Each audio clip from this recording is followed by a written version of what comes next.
Economía Hoy, democratizando la educación financiera.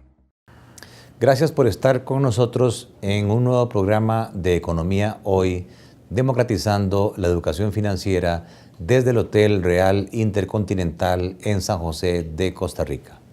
Nos acompaña don Leonardo Acuña, gerente general interino del Banco de Costa Rica. Bienvenido, Leonardo. Muchas gracias, Gerardo. Es un placer estar en tu programa nuevamente.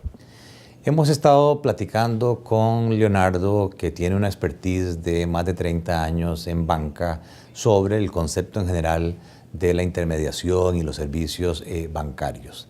Decíamos en un programa, Leonardo, que la actividad bancaria es de naturaleza pública y como tal está regulada. Hay legislación, hay una supervisión, pero en general los bancos son medidos, su ejecutoria es medida por una serie de indicadores que técnicamente se conoce como el CAMEL.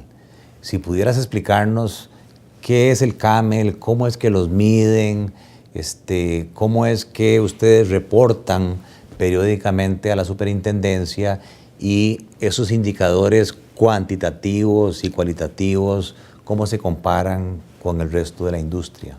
Sí, gracias, Gerardo. Eso es un tema siempre muy apasionante cuando uno habla de la ejecutoria de los bancos. Y antes de entrar en detalle de CAMEL, sí es importante mencionar de que no solo somos una actividad regulada, somos muy regulada. Todos nuestros aspectos son regulados: la liquidez, la morosidad, la colocación de crédito, la administración del capital, el manejo financiero, el calce de activos y pasivos, la relación de depósitos y préstamos. Hay un conjunto de regulaciones que literalmente hacen de que los bancos tengamos que actuar en todas nuestras actividades de acuerdo con esa regulación y esa reglamentación, que en Costa Rica cada vez de manera más profunda ha ido adoptando los estándares internacionales para beneficio del país, porque de esa manera pues los bancos costarricenses tienen los estándares muy similares a los que uno encuentra en bancos de primer mundo. Entonces, en esa línea, Leonardo, se arranca y como es un programa de educación general, hagámoslo ojalá lo más básico posible, por el nivel mínimo de capital o de patrimonio, recursos de los socios del banco que debe tener un banco. ¿Cómo mide eso la superintendencia para ustedes? Correcto. De hecho, en Costa Rica, los requerimientos de capital para los bancos incluso superan de manera importante el estándar que usualmente se ha utilizado a nivel internacional. Empecemos por la relación y la definición de esa definición de capital. O sea, la superintendencia solicita un concepto que se llama suficiencia patrimonial, que es fundamentalmente una relación que se determina entre cuánto capital tiene la entidad disponible para trabajar y cuál es el nivel de riesgos que la entidad asume. No solamente el riesgo de crédito, sino otros riesgos que conllevan el cálculo para determinar. Y en función a eso, la superintendencia ha determinado para Costa Rica que esa relación mínima debe ser de un 10%. O sea, ese 10%, que el estándar internacional es de 8%, le da a Costa Rica una posición de fortalecimiento en su requerimiento de capital en comparación con otros países en general. El Banco de Costa Rica mantiene una relación de capital cercana al 12%, lo cual nos permite mantener un colchón bastante amplio en la relación del aporte de capital que el Estado costarricense tiene en el banco y los riesgos que el Banco de Costa Rica asume por su negocio de intermediación y por sus otras actividades. O sea que cuando comparamos los recursos propios del banco, en este caso del Banco de Costa Rica, con los activos o los recursos y los riesgos que tienen, llámese riesgos de no pago por crédito, llámese riesgos operativos, llámese riesgos por volatilidad del tipo de cambio, riesgos de mercado. Resulta que el Banco de Costa Rica está un 20% arriba del mínimo exigido y eso les permite una posibilidad incluso de crecimiento mayor. Definitivamente, porque cuando uno ve esos niveles de holgura, o sea, en el Banco de Costa Rica tenemos un espacio para seguir creciendo de manera muy dinámica, amén de que la generación de utilidades nos sigue fortaleciendo para ese crecimiento y con eso es que el banco puede año a año seguir contribuyendo al desarrollo, a la generación de empleo, al engrandecimiento de la economía y al acompañamiento que hacemos de todas las personas en este país en sus necesidades financieras. Entonces, esta primer letra de lo que llaman el CAMEL, que es la C, nos da esa idea del nivel mínimo de capital. La siguiente letra es la A, que se refiere, digamos, a la calidad de los activos, básicamente la morosidad. Correcto. Entonces, ¿cuál es el nivel máximo de morosidad que les pide la superintendencia y a agosto en qué nivel se encuentra el Banco de Costa Rica? Sí, la superintendencia ha fijado un nivel de morosidad de un 3% como el techo que las entidades debemos de estar cumpliendo. El Banco de Costa Rica en todos sus años se ha movido en una morosidad que le ha tenido un rango entre 2 y 2.5. O sea, históricamente hemos cerrado algunos años, el año pasado por debajo del 2%, 1.97, hemos cerrado por debajo de 2% en el mes de junio, en este momento la morosidad está alrededor de 2.3 y mantenemos pues obviamente una holgura suficiente y eso refleja la calidad y la sanidad de nuestra cartera de crédito, en el cual pues a la hora de ver el porcentaje de créditos en mora que el banco tiene, pues está muy por debajo de lo que el techo máximo de la regulación establece. O sea que también en la parte de calidad de activos se están cumpliendo con la regulación. La siguiente letra es una traducción del inglés, se refiere al management y más que todo es la eficiencia operativa, que lo que hace es comparar los gastos de operación del banco con su generación de utilidades. Si te recordás específicamente, si no en general, ¿cómo se ve el Banco de Costa Rica desde esa perspectiva de eficiencia operativa? No, excelente, porque ese ha sido uno de los indicadores que para la banca pública siempre ha sido un desafío.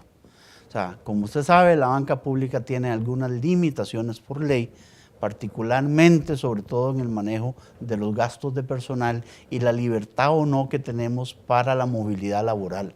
Aún así, el Banco de Costa Rica viene de hace 2 años de presentar indicadores muy superiores de 70%, que eso significa que de cada colón de ingreso que generamos, 70 céntimos se dedican al gasto del banco, a estar en una realidad actual en donde el indicador está en 62% y la meta del banco es que entre los próximos 3 años este Banco de Costa Rica tenga indicadores por debajo del 55%.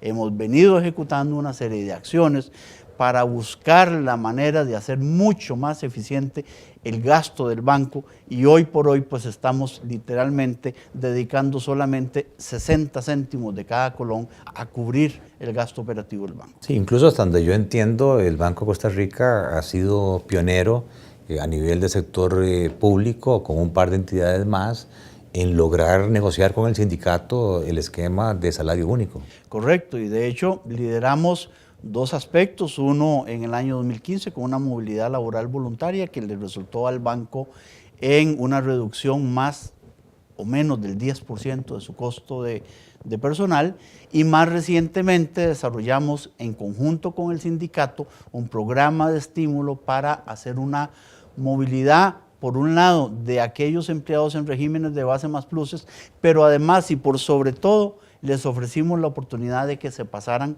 a salario nominal. De la población completa que el Banco de Costa Rica tiene o tenía en ese régimen, que era el 22% de la población total de empleados del Banco de Costa Rica, hoy por hoy solo nos queda un 10% en esa condición. El 60% de los empleados que estaban en ese régimen se pasaron voluntariamente a trabajar bajo el esquema de salario único y yo me atrevo a decir que somos, si no la primera, somos una de las entidades que tiene el mayor porcentaje de inclusión de salario nominal en su régimen de empleo. Excelente.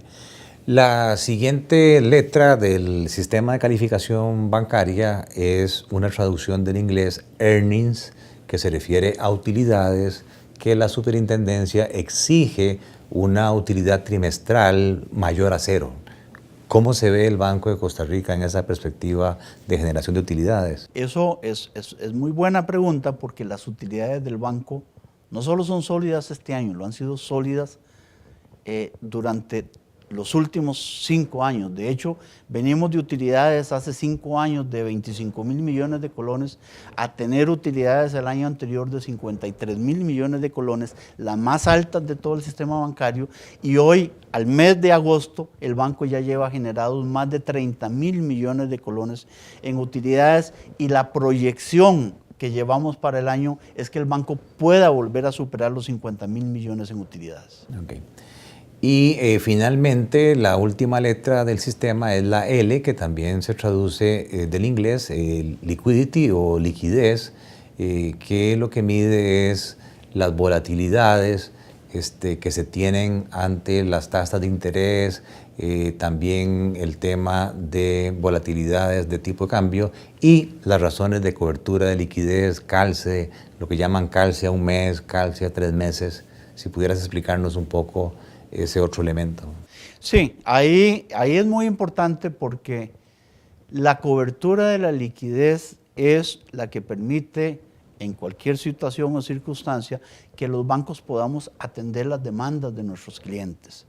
Es un indicador regulatorio que tiene pues alguna definición un tanto compleja, pero de manera simple lo que pretende es garantizar que los bancos tienen el dinero suficiente para atender sus obligaciones en 2 periodos puntuales de tiempo en los cuales regulatoriamente se debe de cumplir. Primero, en los primeros 30 días o en los siguientes 30 días del mes, y segundo, en los siguientes 90 días. La regulación establece que los bancos debemos al menos tener una relación de calce entre las obligaciones y los activos disponibles a un mes plazo de 1 a 1. O sea, por cada colón que debemos, tenemos que tener un colón de respaldo para pagarlo. Y a nivel de 90 días, la regulación establece 0.85 a 1. Significa que por cada 100 colones de obligación tenemos que tener 85 disponibles. El Banco de Costa Rica, en este momento, si le hablo al 21 de septiembre, tenía una relación de indicadores de más de 2 veces en el caso de los 30 días. Teníamos 2.18 veces, que si lo comparamos con la 1 vez que nos pide el regulador, el banco mantiene una liquidez sobrada para atender sus obligaciones en los próximos 30 días, y en el plazo de 90 días el banco estaba con un indicador de 1.68, y ese 1.68 es casi el doble del 0.85 que la regulación establece. De manera que la liquidez que el banco tiene para enfrentar sus compromisos, tanto a 30, 90 o más días, es más que suficiente para respaldar aquellas salidas que puedan darse en los siguientes meses. Esos elementos cuantitativos, entiendo, pesan en la valoración, en la cuantificación de la ejecutoria del banco un 80%. Correcto. Y el 20% restante, la superintendencia les evalúa a ustedes elementos cualitativos de sistemas de información, de recursos humanos, de planificación estratégica, con una calificación, la mejor el 1, la peor el 4. No sé en qué nivel se encuentra el Banco de Costa Rica en esos elementos cualitativos. Sí, en la parte cualitativa, en donde hay un conjunto de aspectos que se manejan desde el punto de vista de planificación, estrategia, sistemas, etc. El banco ha venido consistentemente obteniendo una calificación que se ha ubicado entre 1.5 1.7. Es una calificación que comparado con el nivel máximo de tolerancia es bastante buena y eso habla de que el banco está administrativamente muy bien manejado, está muy bien organizado y obviamente siempre hay oportunidades de mejora, pero las oportunidades de mejora siempre se han atendido para que el banco se acerque cada vez más en lo posible a llegar a tener un nivel de 1. O sea que objetivamente con la explicación que nos ha dado Leonardo, tanto la calificación cuantitativa como la calificación cualitativa ubica al Banco de Costa Rica dentro de lo que la SUGEF llama un nivel de riesgo normal. Correcto. ¿Verdad? Eso es importante porque es evidencia dura que calcula no el banco, sino que lo hace el regulador. Es correcto. Gracias por estar con nosotros aquí en Economía Hoy desde el Hotel Real Intercontinental en San José de Costa Rica, democratizando la educación financiera. Economía Hoy, democratizando la educación financiera.